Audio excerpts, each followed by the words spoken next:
the issue surrounding violence against women is no longer about somebody who we don't know.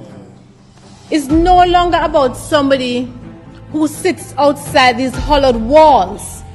One of us, one of our 84 persons have been caught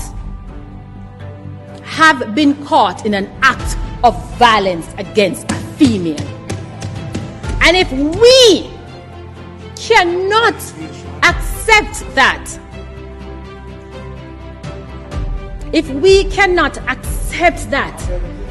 then we cannot do what Senator Longmore asked us to do. We are supposed to be the paragon of virtue and of morals. And if you want to go by way of allegation, the allegation must be so overwhelming that the alleged felt it was important to separate himself from the party.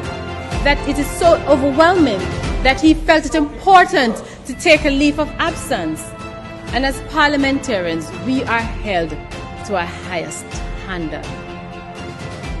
And part of that standard is calling it as we see it.